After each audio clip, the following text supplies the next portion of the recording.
Olá, pessoal! Hoje a nossa aula vai falar sobre os meios de transporte. Se pensarmos nos lugares distantes que visitamos ou frequentamos, vamos notar que, para chegarmos a eles, quase sempre usamos algum meio de transporte. Podemos ir a pé a lugares perto da nossa casa, mas, geralmente, usamos bicicletas, motos, ônibus, carros, barcos, trens e aviões para chegar a lugares mais distantes. O território brasileiro é muito extenso, o que torna os meios de transportes ainda mais importantes para os deslocamentos. Quanto maior o território, maior o desafio para as pessoas e mercadorias circularem de um lugar para o outro. Além de ser muito grande, o Brasil apresenta ampla diversidade de paisagens. Muitas delas têm elementos que dificultam o deslocamento de pessoas e de mercadorias. Os meios de transporte possibilitam ligar diferentes partes do território de um país, por mais distantes que sejam uma das outras. Para isso, são necessárias estruturas viárias como rodovias, ferrovias e hidrovias. O transporte rodoviário, que inclui carros, ônibus, motos e caminhões, é o mais utilizado no Brasil. A malha rodoviária brasileira começou a se desenvolver a partir da década de 1930. Nessa época, existia preocupação de integrar o território nacional, ligando áreas distantes do país aos principais centros econômicos. O transporte rodoviário foi, então, escolhido para proporcionar essa integração. Um problema relacionado ao transporte rodoviário é a emissão de gases poluentes que prejudicam o meio ambiente.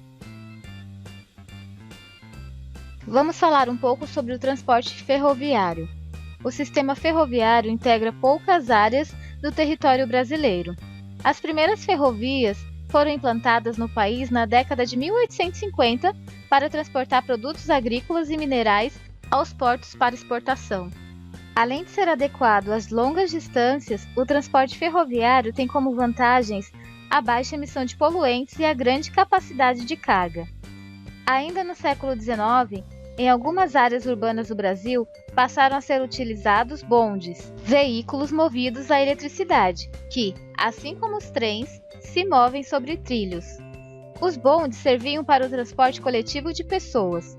Durante o século XX, caíram em desuso e foram substituídos principalmente por ônibus. Atualmente, em diversos centros urbanos brasileiros, há outros meios de transporte sobre trilhos, como metrôs e veículos leves. Além disso, capitais como São Paulo, Rio de Janeiro, Belo Horizonte, Porto Alegre, Natal, Maceió e João Pessoa contam com os chamados trens metropolitanos que circulam dentro desses municípios e em municípios próximos. Hoje, a rede ferroviária brasileira tem basicamente a mesma função que tinham as primeiras ferrovias do Brasil: o transporte de produtos agrícolas e minerais em direção aos portos do litoral, de onde são exportados. O transporte aquaviário utiliza rios, lagos e oceanos para a locomoção de pessoas e de mercadorias. No Brasil, sobretudo na região norte, a extensa rede de rios navegáveis favorece o transporte pelas hidrovias, nas quais circulam embarcações. Durante o período colonial, um tipo de navegação chamado cabotagem foi muito importante para integrar áreas do litoral brasileiro. Até hoje, o Brasil faz transporte de cargas por cabotagem. Os veículos de transporte aéreo mais utilizados no mundo são os aviões e os helicópteros. As vantagens desse tipo de transporte é percorrer longas distâncias em pouco tempo.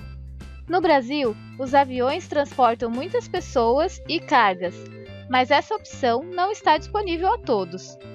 Na maioria dos municípios não há aeroportos, e o custo das passagens pode ser alto. O uso do avião como meio de transporte de passageiros só se popularizou a partir da Segunda Guerra da metade do século XX.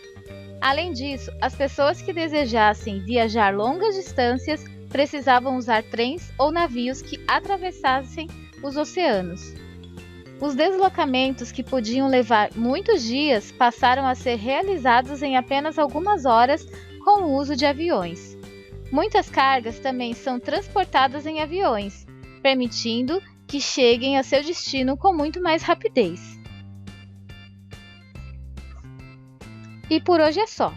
Até a próxima aula!